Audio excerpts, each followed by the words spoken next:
या स्टुडंट्स फर्स्टच्या कार्यक्रमासाठी आवर्जून उपस्थित असलेले महाराष्ट्राचे तरुण आणि अत्यंत धडाडीचे विधानसभा सदस्य रोहितदादा, संजयराव मंच आणि पालक आणि विद्यार्थी मित्रमैत्रिणींनो, मला हे खरं आत्ता जे बघितल्यानंतर असं दिसलं की मी कुठल्या परिकथेमध्ये तर आलोय की काय. हे असं जे काय वातावरण आहे आमच्या वेळेस असं नव्हतं. कदाचित मी एक पुराण वस्तू संग्रहालयातली वस्तू आहे की असं मला वाटायला लागलं. कारण मी ज्यावेळेस आमची 11वीची कदाचित त्यावेळेसची बॅच होती, त्यावेळेस 10वी आणि 12वी नव्हतं, आम्ही 11वीचे होतो. आणि आमच्या वेळेस जो पहिला विद्यार्थी आला होता तो 76% होता. त्यामुळे तुम्ही जे म्हटलं की 99 हे केलं पाहिजे, 76% पहिला होता. आणि मग ते वातावरण तसं होतं. पण आता हे बघितलं की तुम्ही म्हणता की हे खूप वाढलंय. ही परिस्थिती बदललेली आहे. ज्यावेळेस आम्ही सर्व्हिसचा विचार करत होतो त्यावेळेस कोचिंग क्लासेस नव्हते. आय एम सॉरी, पण आम्हाला माहितीच नाही कोचिंग क्लास त्यावेळेस नव्हतंच, काहीच नव्हतं. आणि पेपर फुटणे ही संज्ञाच नव्हती. म्हणजे हे काय चाललंय नवीन हे मला काही समजत नाही. हे माझ्या आकलनाच्या पलीकडे आहे. पण अर्थात मी वर्तमानपत्रातून वाचतो आणि हे भयानक आहे, हे सर्वव्यापी आहे. पण एक चांगली गोष्ट आहे की आपल्याकडे रोहितदादासारखे एक अतिशय धडाडीचं नेतृत्व जे याच्यामध्ये लक्ष देत आहे आणि अतिशय हिरिरीने लक्ष देते आणि ते तुमच्यासोबत आहेत. आपल्याकडे जे लोकप्रतिनिधी आहेत 288 आमदार आहेत आणि 48 खासदार आहेत. त्या 288 आमदारापैकी मग 287 आमदार कुठे गेले? प्रश्न तुमचे आहेत ना, की तुम्हाला प्रत्येकाला आमदार आहेत, लोकप्रतिनिधी आहेत, ते कुठे गेले? मग एकटा रोहितदादांनी करायचं का?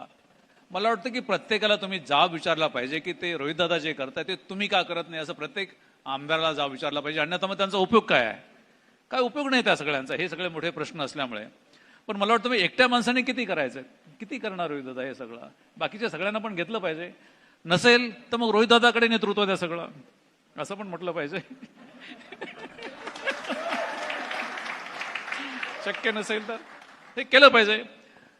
प्रश्न असा आहे की ही व्यवस्था अशी का झाली? ज्यावेळेस मी होतो, आम्ही ज्यावेळेस कॉम्प्युटर एक्झाम देत होतो त्यावेळेस पेपर फुटणे हा प्रकार अशी संज्ञाच तयार झालेली नव्हती. तिथपासूनचा आपला जो प्रवास आहे तो आता याचं काय करायचं, ह्या महाराक्षसाचं काय करायचं इथपर्यंत आपण पोहोचलेलो आहोत. आणि याला सर्वस्वी जबाबदार म्हणजे ही व्यवस्था आहे.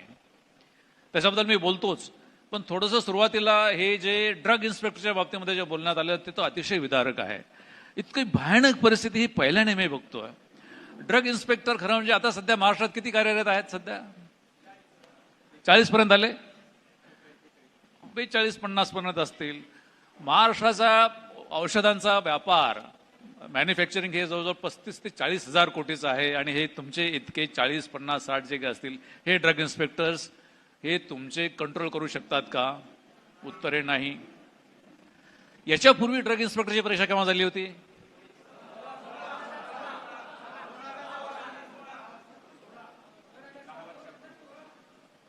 परत विचार करून सांगा.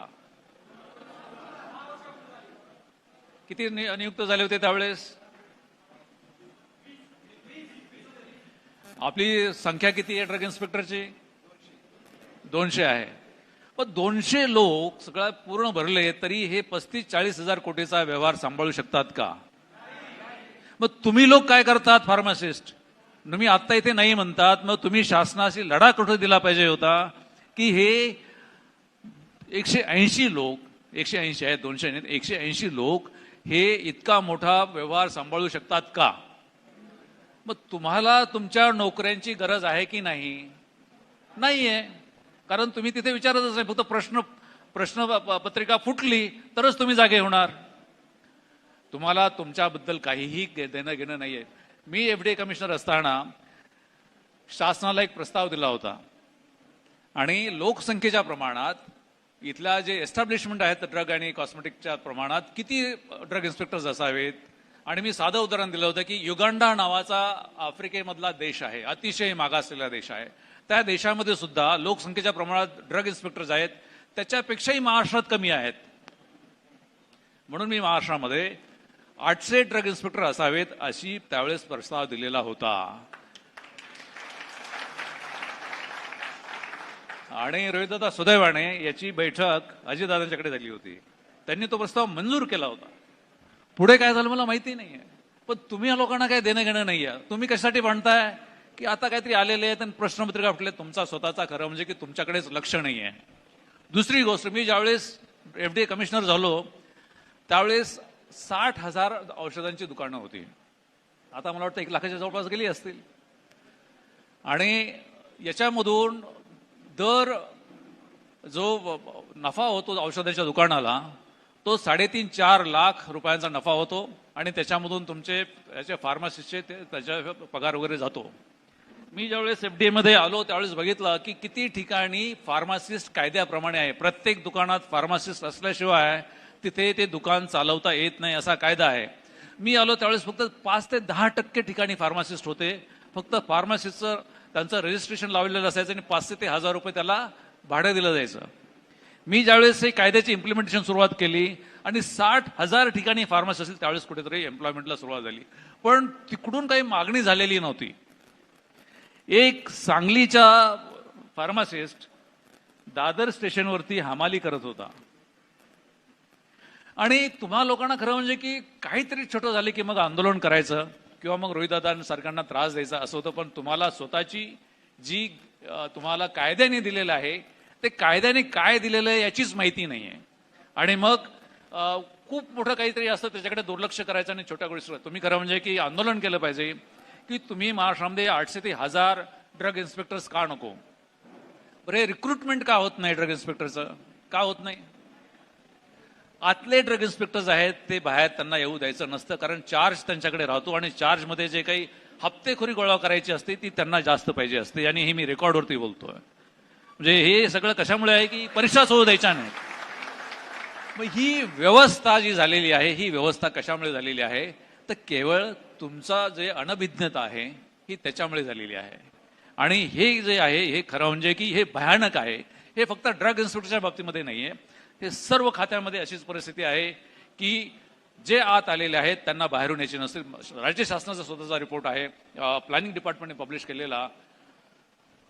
40 ते 46% पदं रिक्त होती. आता किती मला माहिती नाही. 2021चा रिपोर्ट होता MPSCने म्हणजे क्लास 1 आणि क्लास 2ची.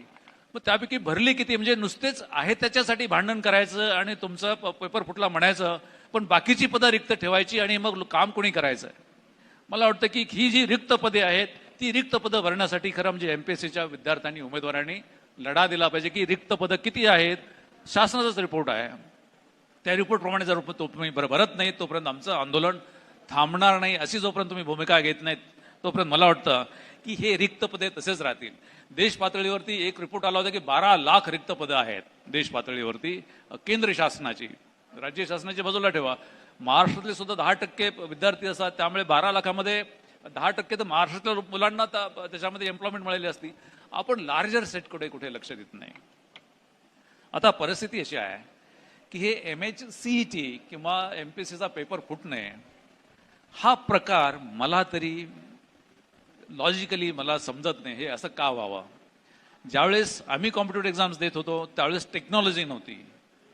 आता खूप टेक्नॉलॉजी वाढलेली आहे. त्यामुळे टेक्नॉलॉजी आल्यानंतर तर याला खरं म्हणजे स्कोपच नको. आमच्या वेळेस कुठली टेक्नॉलॉजी होती त्यावेळेस झेरॉक्स आले होते आणि ते वाळूच्या ह्याने करायचे. वाळू असायची त्याच्यामध्ये आणि ते झेरॉक्स असायचं तरी पण पेपर फुटायचे नाहीत. आता खरं म्हणजे की इतकी टेक्नॉलॉजी चांगली आलेली आहे. असं असताना सुद्धा जर पेपर फुटत असेल तर हे प्रशासन नाही हे शासन नाही.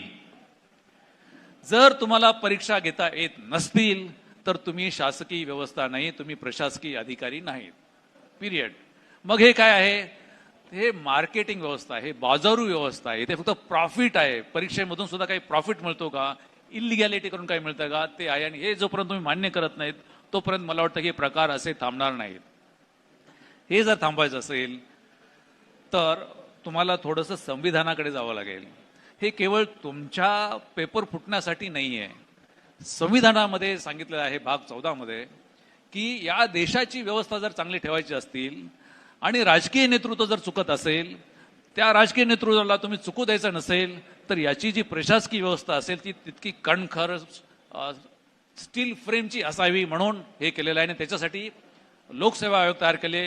केंद्रीय लोकसेवा आयोग तयार केले आणि तिथे लोकसेवा आयोग असे असतील की त्रयस्थ असतील, तटस्थ असतील आणि निष्पृह असतील असे लोकसेवा आयोग असावेत आणि त्यांच्याकडे खरं म्हणजे ही व्यवस्था केली पाहिजे आणि म्हणून ते करण्यात आलं. दुसरं असं की जे अधिकारी आहेत आणि मी वरिष्ठ अधिकाऱ्यांना खरं म्हणजे की देशामध्ये जे 6-6.5 IAS अधिकारी आहेत ते कसे आहेत, ते जर व्यवस्थित असतील तर मला वाटतं की हे असे प्रकार घडण्याची गरज नाहीये. पण त्यांनी खरं म्हणजे की आपलं जे संविधानामध्ये दिलेलं कर्तव्य होतं ते कुठेतरी विसरलेले आहेत. आता तुम्ही सगळेजण सांगतायत की CIDने चौकशी केलेली आहे, मग FIR केलेला आहे, मग ते अमुक झालेले आहेत, तमुक झाले. मला वाटतं की कुठेतरी हे रिॲक्टिव्ह होत आहे. कशासाठी चौकशी, कशासाठी आहे चौकशी? झालीच नाही पाहिजे. चौकशी झाली पाहिजे कुणाची? तो जो सचिव याला जबाबदार आहे, ज्याने खरं म्हणजे की हे करायला परवानगी दिली, त्या सचिवाच्या विरुद्ध चौकशी झाली पाहिजे, त्याला सस्पेंड केला पाहिजे. तुमचा मंत्री वगैरे तर नंतर येतील, कारण सचिव जर सस्पेंड व्हायला लागले तर ते चुकीचं सांगितलं तर मंत्र्याचं ऐकणार नाहीत. पण सचिवावरती तुमच्या घटनेतील आर्टिकल 166 मध्ये तरतूद करून जे मार्गदर्शक तुमचे रूल्स ऑफ बिझनेस बनवले त्याची सगळी जबाबदारी जे काही घडतं ती सचिवावरती आहे. हे सचिव कुठल्या बिळामध्ये जाऊन बसलेले आहेत? हे सगळं होत असताना ते असे इकडे दुर्लक्ष का करतायत? मला वाटतं की जोपर्यंत या सचिवांना ज्याच्याकडून असेल त्या सचिवांना जोपर्यंत आपण रिंगणामध्ये आणत नाहीत तोपर्यंत त्याच्यामध्ये कुठल्याही परिस्थितीत बदल होणार नाही.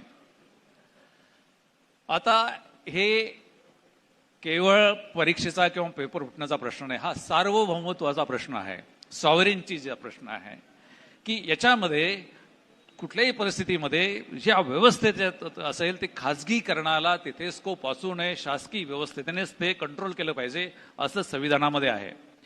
त्यामुळे खाजगीकरणाच्या माध्यमातून जर ह्या परीक्षा घेण्यात येत असतील तर ते संविधान विरोधी आहे, ते लोकशाही विरोधी आहे.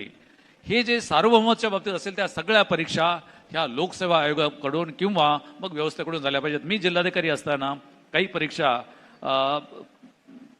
वर्ग क च्या हे जिल्हाधिकारी घ्यायचे आणि कधी तिथेही कधी पेपर फुटला नाही. महाराष्ट्रामध्ये कधी ऐकलं नसेल की जिल्हाधिकारी जोपर्यंत परीक्षा घेत होते तोपर्यंत वर्ग क च्या परीक्षा कधीही पेपर फुटलेला नव्हता. मला असं वाटतं की पेपर फुटणे, उमेदवारावरती अन्याय होणे ही एक व्यवस्था झाली, पण त्याचे दुष्परिणाम जे होत आहेत, चुकीची यंत्रणा येते आहे, चुकीचे डॉक्टर्स निर्माण होतील, चुकीचे इंजिनियर्स निर्माण होतील, चुकीचे प्रशासक निर्माण होतील, त्यामुळे ही लोकशाही पोखरली जाईल. आणि मग आपण बिहारचं उदाहरण देतो, आपण बिहारच्या पलीकडे गेलेलो आहोत, काही बाबतीमध्ये आजही पलीकडे गेलेलो आहोत. तर ही परिस्थिती का होते? तर केवळ हे परीक्षा फुटणे आणि विद्यार्थी अन्याय नाही, तर हे संपूर्ण व्यवस्थाच खरं म्हणजे कुठेतरी ही आता कुरतडलेली गेलेली आहे. तुम्ही विद्यार्थ्यांनी खरं म्हणजे की नुसतंच हा पेपर फुटला म्हणून आंदोलन, तो अमुक CET मध्ये असं झालं की म्हणून आंदोलन, तर कोणते सरदेशाई का सरदेशमुख कोण आहेत मला असं वाटतं त्यांचं काय, त्यांची खरं म्हणजे सस्पेन्शनची मागणी झाली पाहिजे. त्यांच्याकडे तुम्ही तक्रार घेऊन जाण्यात अर्थ नाहीये. तक्रार कशाला घेऊन जाताय? त्यांचे सचिव कोण आहेत तुम्हाला कोणाला माहिती नसतील, कारण आपण माहिती, त्यांचे सचिवांना सस्पेंड झालं पाहिजे. त्यांचा पहिला क्रम जे FIR मध्ये पहिलं त्यांचं नाव असलं पाहिजे, कारण हा लोकशाही विरुद्धचा गुन्हा आहे, हा गुन्हा लोकशाहीच्या विरोधात. त्यामुळे ह्या लोकांना जोपर्यंत करत नाही तोपर्यंत खालचा राहील. खाली ते काय चिटपुट आहे, मग ते सापडतील, मग कोणी पेपर फुटला. पेपर फुटू कसा दिला? MPSC मधला ड्रग इन्स्पेक्टरचा पेपर फुटतो कसा, त्याला चेअरमन स्वतः जबाबदार आहे. आणि मला चेअरमनवरती जोपर्यंत कार्यवाही होत नाही तोपर्यंत मला वाटतं की हे खालचं हे चालू राहील. म्हणजे कोणीतरी असा कोणी झेरॉक्स काढला त्याचा गेलाय काय, कोणी टेलिग्रामवरती आला का, तो अमुक झाला का, हे याला खरं म्हणजे याला अर्थ नाही. जोपर्यंत प्रमुख जे आहेत त्यांच्यावरती कार्यवाही होत नाही तोपर्यंत ही व्यवस्था सुधारणार नाही. ही व्यवस्था खरं म्हणजे की इतकी सुधारण्याची सोपी पद्धत राहिलेली नाहीये. देशामध्ये हे सिव्हिलायझेशनल द्वंद्व आहे, क्लॅश आहे. आपल्याकडे तुम्हाला किती लोकांनी आता माहित नाही, तुम्ही MPSC करत असल्यामुळे बऱ्यापैकी लोकांना माहिती असेल, आपल्याकडे इंडस व्हॅली सिव्हिलायझेशन होती, सिंधू नदी संस्कृती होती. जगातल्या सगळ्यात संस्कृतीपेक्षा चांगली संस्कृती 4600 ते 3900 या दरम्यान होती. अतिशय सायन्स बेस्ड, सर्व समता, प्रगल्भ, मेटलर्जी, अमुक तामुक अशी होती. श्रीमंत गरीब असे काही प्रकार नव्हते आणि चमत्कार नव्हता. विशेष म्हणजे चमत्कार, रिच्युअल, मंत्र, तंत्र, अमुक अमुक काहीही नव्हतं. दुर्दैवाने त्यावेळेस दुष्काळ पडला असेल किंवा काहीतरी झालं किंवा गग्गर हाकरा नद्याच्या तिथे तो हे झालं आणि मग ती संस्कृती ते लोक विखुरले गेले आणि त्यानंतर एक संस्कृती आली. आता त्या संस्कृतीला मी वेगळं बोलतो पण आज मी त्याला चमत्कार संस्कृती म्हणतो. सिंधू नदी संस्कृती चमत्कार संस्कृती आली आणि या देशामध्ये मग ह्या दोन मध्ये द्वंद्व चालू आहे. आज जे प्राबल्य आहे चमत्कार संस्कृतीचं ते प्राबल्य कमी झाल्याशिवाय हे प्रश्न मिटणार नाहीत. त्यामुळे तुमचा लढा जो आहे तुमचा लढा केवळ पेपर फुटीशी नाहीये. तुमचा लढा केवळ सीईटी मध्ये मॅन्युप्युलेशन होतं त्याचा नाहीये. तुमचा लढा हा सिंधू नदीचे तुम्ही हे आहात का वंश मांडणारे आहात का चमत्काराचे वंश मांडणार आहात त्याच्याशी हा लढा आहे. आणि तो लढा जोपर्यंत होत नाही तो मला वाटतं हे चालू राहील. आता ऑनलाईन की ऑफलाईन, ऑफलाईन हे असलंच पाहिजे सार्वजनिकसाठी. पण ऑनलाईन जर असेल तर मला एक सांगा की सॉफ्टवेअरचा सोर्स कोड कुणाकडे राहतो? ते त्याचा जे सॉफ्टवेअर कुणाकडे असतो? प्रायव्हेट कंपन्याकडे असतो. हे साधं ज्या सचिवाला समजत नाही तो खरं म्हणजे शिपाई होण्याचा सुद्धा लायकीचा नाही. सोर्स कोड जर त्या प्रायव्हेट कंपनीकडे राहत असेल तर संपूर्ण कंट्रोल हे खाजगी झालेलं आहे. तुमचा काहीच ही शासनाची परीक्षाच नाही. हे फक्त बाजार आहे, देणघेण आहे. आणि तुमची मागणी अशी म्हणजे की हे बंद झालं पाहिजे. सोर्स कोड जर सोर्स कोड यांच्याकडे राहणार असेल तसंही मी ऑनलाईनच्या विरोधातच आहे. पण सोर्स कोड बद्दल कोणी बोलतच नाही, कोणी विचारणाच केली नाहीये. खरं म्हणजे की हे जे प्रकार आहेत असे मायन्यूट प्रकार इतके असतात आणि तिथे मग त्यांनी फाईलवरती काय लिहिलेलं. तुम्ही आरटीआय वापरता की नाही? वापरला पाहिजे. तुम्ही कदाचित 100% वापरत नसाल. आता सध्या आरटीआय सुद्धा आता निष्प्रभ करायचं काम चालू आहे. आरटीआय वापरून सचिवांनी त्यांच्या फाईलवरती या विषयाबाबत काय लिहिलेलं आहे, लिहिलं नसेल तर त्यांच्या विरुद्ध तुम्ही खरं म्हणजे आंदोलन सुरू केलं पाहिजे. मंत्र्यांचं काय होतं की राजकीय वाटायला लागतं. रोहित दादा लोकांना राजकीय वाटायला लागतं, हे राजकीय आहे. पकडा ना सचिवांना आणि सचिवांना पकडलं की मग ते राजकीय लोकांना सांगता येतं की नाही आम्हाला आता पकडतायत, आम्हाला आम्ही पुढे काय करणार नाही. सगळा खेळ हा फाईलवरती होत असतो.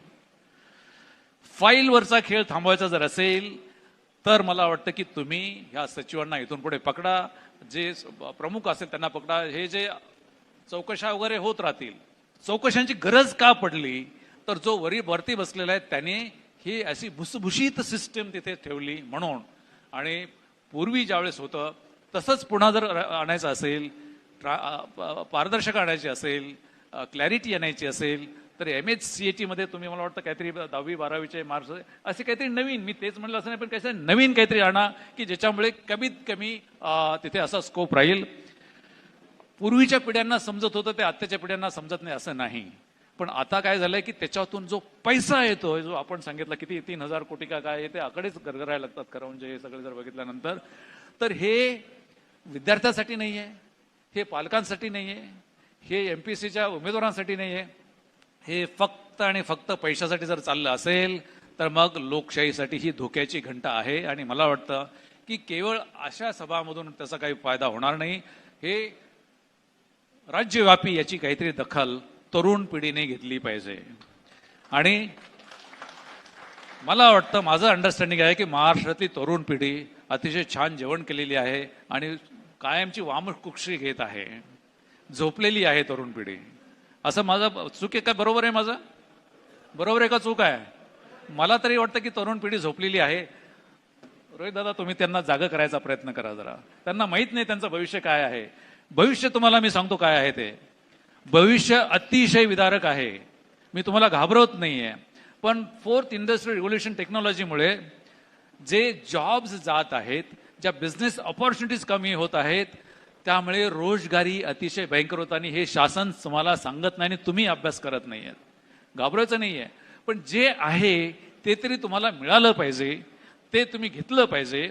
आणि हे घेण्यासाठी मग मला वाटतं की तुम्ही थोडंसं एक ताकद निर्माण केली पाहिजे. आणि जोपर्यंत तुमची ताकद निर्माण होत नाही तोपर्यंत मला वाटतं की मग कुठेतरी आंदोलन करणं, कुठेतरी निवेदन देणं हे होत नाहीये.